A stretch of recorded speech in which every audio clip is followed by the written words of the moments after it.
Well, it's been 30 years, and I've lived on this estate since 1974, so it's actually 40 years of living here. The pride in knowing what we have accomplished on this farm, but also just the relief of knowing that I'm handing it over to some people who are trained and well qualified to lead the continuation of what we created. So in very many ways, I can say myself to be satisfied with what we have accomplished, because that is what we intended. We intended to leave something that could be a treasure to the next generation, but obviously a treasure that they'll have to discover. How do you make it more than it is today? So as much as we are satisfied with what we accomplished, we expect the next generation now to build upon it and create something far more beautiful than we were able to do.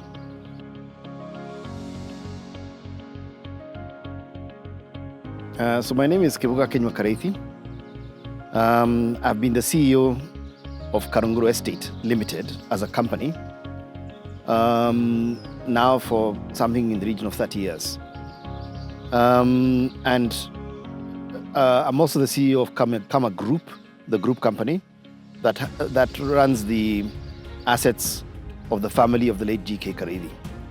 So those are the two positions I'm retiring from.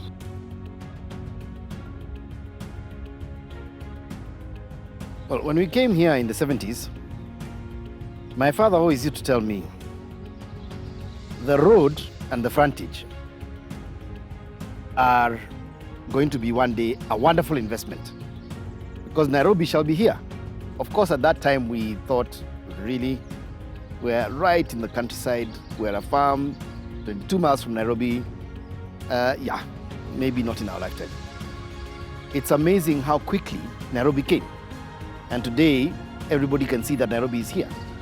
And so at that time, he told us, build 20 maisonets. And he actually had built several maisonets in Nairobi in 1971 to 75. So in his mind, he was thinking maisonets.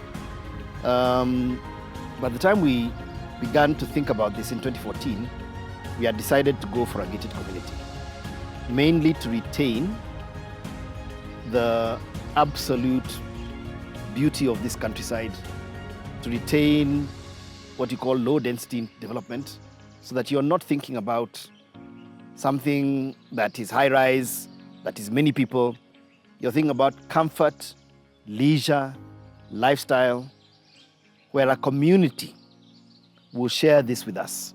This is a coffee estate with tracks that you can walk for 5 kilometers and not repeat, a place you can take yourself horse riding, you can go for runs, you can bicycle. That's the kind of thinking we have. Nature. Let's come back to nature. My father would sit on the veranda and watch birds for 5 hours and be completely at peace with just watching birds.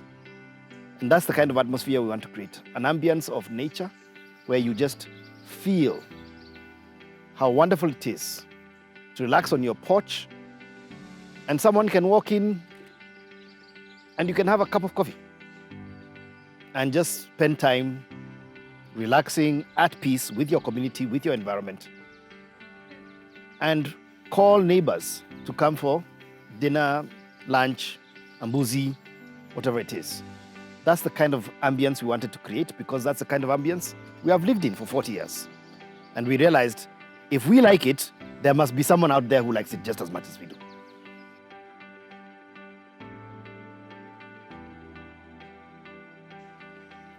Some of the really key memories, and one day I shall write about them. One day, a Muzungu came, and he came to the gate and he asked for permission to enter, and we gave him permission to enter. And he came and parked his car right on the parking out here. And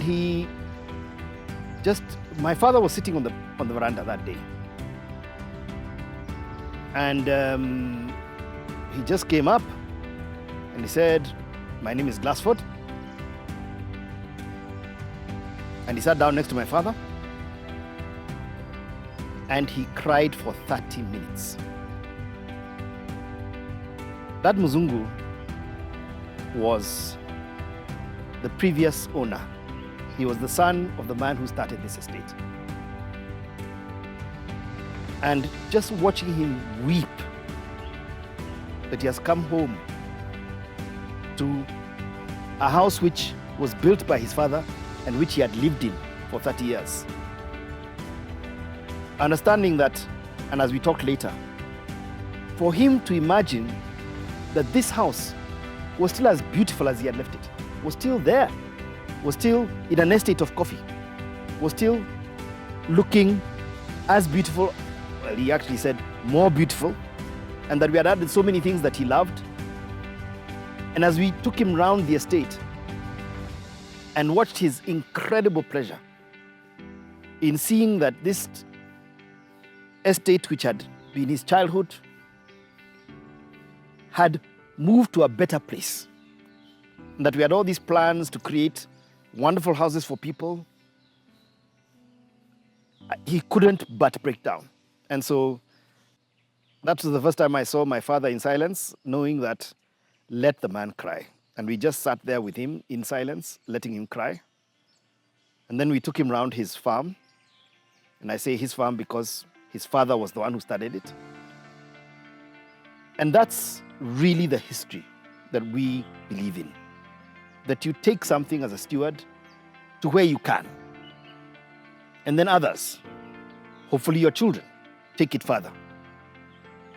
They had decided to leave the country in 1965 when Kenya was recently independent. They decided not to risk these Africans who are going to come and run the place. It was amazing because he blessed us. He told us, thank you. Thank you for what you've done with this. Thank you for making me feel in my heart the pride of knowing we took this somewhere and somebody has come and is taking it, yes, possibly in another direction, but better than I left it. A true steward of what we left. And I think that's all we are. We're just stewards. We come for a time. We stay here and do our bit. And then from there we move on. Sometimes move on really to another world. But we move on to other things. And a new generation comes through and takes over and builds on what you have left. So that's really for me the memories here.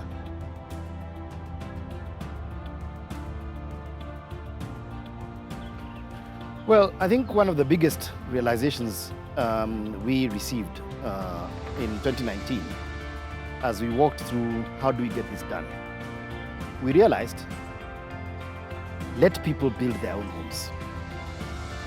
Don't build for them. What we should do is master plan the scheme, create a design framework, create the beauty in terms of the dams, the water, the trees, the planting materials, the garden that we're going to create. Then let people build in conformity with that vision. So a lot of what we have done and rethought is about don't build for them because that's your vision. Create ambience for them to enter into a community and build for themselves. So that's what actually took us a long time, getting to a point of deciding, actually, we're not going to be developers. We're not going to build. We're simply going to provide the landscape on which people will build the home of their dreams, yes, conforming, yes, with the vegetation, the style, the thinking, but a place where they will call home because they are the ones who built it. And so that's the vision we've had. We call this home. We as a family, all my 7 siblings, will build their own homes and will also be participant in creating the future of what this will be about. And so because of that gradual change in vision, now we are at a point where we've done the master scheme, we've done all the titles, everything is ready. And we are going to put in the infrastructure as people now build their houses. So, long time in coming. A lot of hard work has been put in, but the vision is now before us to be enjoyed by those who want this kind of a lifestyle in the country, relaxed, no busy thoroughfares and highways, living for what you can walk into, you can do around here. You can even have your office here, rather than those who love the busy urban. This might not be for them. So I think this is for those who love the relaxed life of nature and farm. There are animals here, there's coffee here, there's vegetables here. Those who like that, this is for them.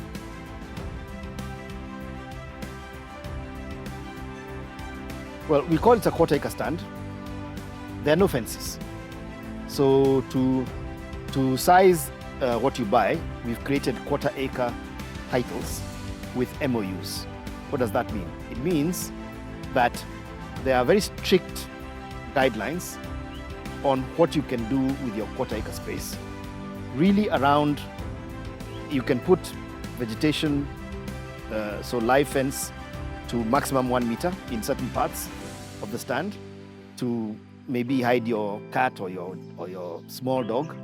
We're not going to allow big dogs. These are really pets. And you can walk directly into your neighbor's compound because security here is going to be perimeter security. It's the external fence that keeps you safe. So like places like Kihingo, Green Park, in Naivasha, places like that, there are no fences. But security is fantastic because we guarantee you security around the perimeter. Whoever is accessing is what we stop, so that we stop any external party that is not, let's say, required, but also wanting to access from accessing, except through a very defined process of access. And so you enjoy your life here because you're amongst your neighbors. There's no stopping you walking to your friend's place and saying, hi, do you think you can come over tomorrow? That's what we want, that freedom of feeling you're just with people that you know, you are together in a community, you go to church together, you grow your children together. That's how we are looking at this. Because we've been part of this community now for 40 years, and they have welcomed us, and they have been with us, and we have gone to church with them. Many of them we've known their parents, now we've known them, and they know our children. And that's how we want to continue this, that we are part of a community.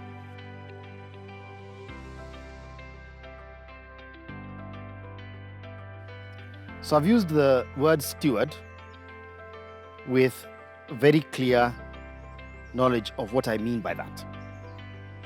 A steward is not an owner. So we don't view ourselves as owning anything here.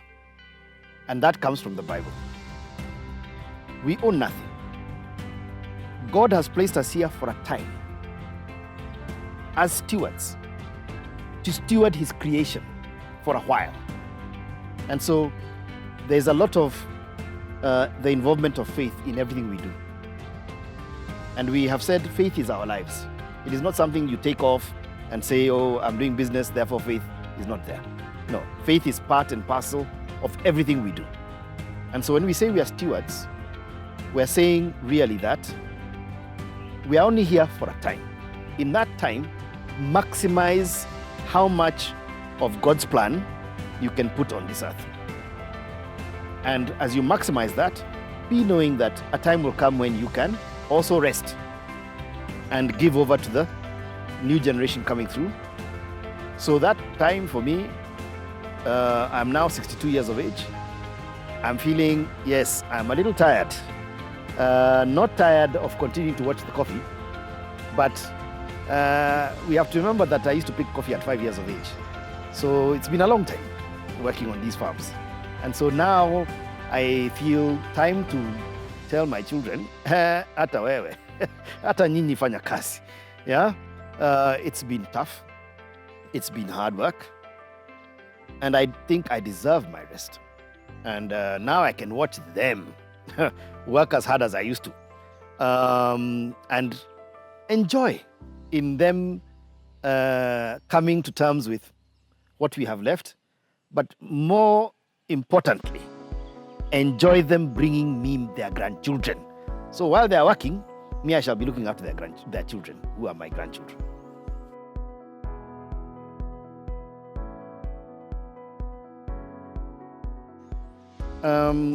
Two really major aspects of this community which differentiate it from everything else being built around. One, we will build this together. So it's not that you come, find a place, buy, and then you're wondering, what are the rules? How will I talk to my neighbors? No, we have a very clear plan as people come on board to introduce them to the Homeowners Association, introduce them to the Dirika Association, which is the whole road from Kenyatta Road to here, and to begin to tell them what it is our dream is, what we are building, so that they join us in this dream and become part of the dream. And as they take up this vision, we do this together. That's one of the key things, the shared ownership. Very few places can give you that opportunity, that you will build this together with others in the way all of you are sharing in a vision, so that the dream, as it comes true, becomes something unique in Kenya, that no one else has built what you've built, that it is something quite incredible in terms of what we're going to achieve, and that this is a place in which you will be proud to bring up your children. You'll feel, I made the best decision I could ever have made. 30 years from now, I'm hoping that your children will have benefited from being brought up in a community of friends around church, because we will be building a church and a kindergarten and other facilities, and around one another, community. That we achieve what we have asked ourselves is always the principal idea behind what we do: love one for another. Then the second key thing is to understand that from an amenities perspective, you're coming to our home. So those who are coming here, unlike other projects I do because I do many things, are coming to our home. And the care and precision and the way we shall provide the infrastructure reflects that. Because actually we're doing this for ourselves, but we're willing to share with a few other people. So all the amenities that we're used to, squash courts, tennis courts, swimming pool, all those things are fully provided for in a 7-acre garden that will give you a tremendous club site. And we are hoping that even as you invite your friends over to stay, some will stay with the clubhouse facility, some will stay with you, but we'll provide you with the capacity to rent out your villa or whatever it is, so that we can also be inviting people to stay the night or whatever and enjoy this as well. So you can earn rent on whatever you build until you're ready to retire like me, or you can be part of bringing small groups that come here just to enjoy the ambience with us, to enjoy the manor house, to enjoy a variety of things we are putting in place, so that this becomes like an oasis, a place where people say, by the way, when you come to Kenya, if there's any way you can, and I mean you can because the price might be high, if there's any way you can, come to Karunguru, enjoy the coffee, enjoy the cows, enjoy the ambience, enjoy anything you want in nature, because that's where you find it.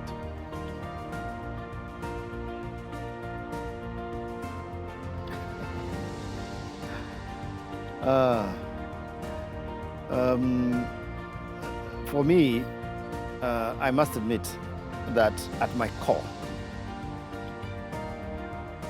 I am two things.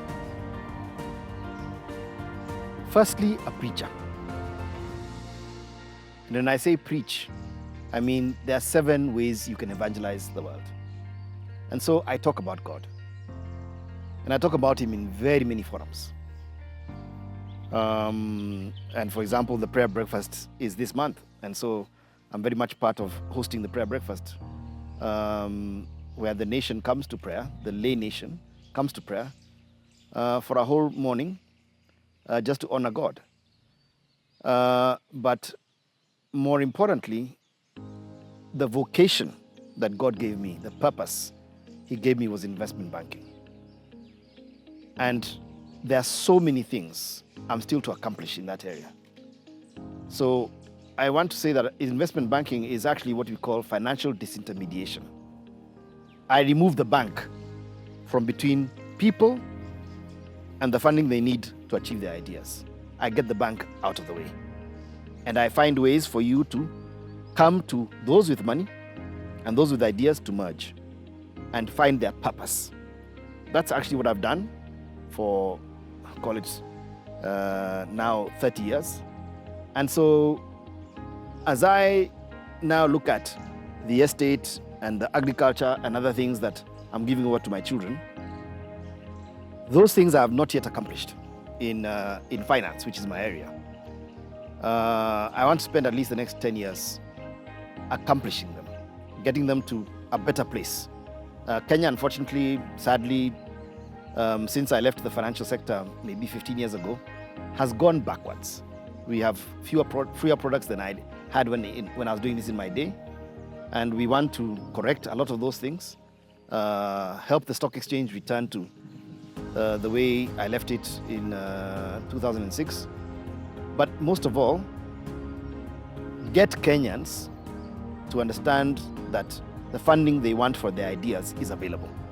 And that there are very many ways in which we can fulfill those ideas through financial disintermediation. But as I look at that, I know that a time will come when I'll just want to sit on the porch. Just relax, go on holidays, fulfill my bucket list of locations all over the world. I'm thinking of, I've not been to Australia, I've not been to South America. Yeah, lots of travel, a lot of travel, because when I was younger, that ticket was a very big part of any budget. I have traveled a lot, but there are very many places I still want to go.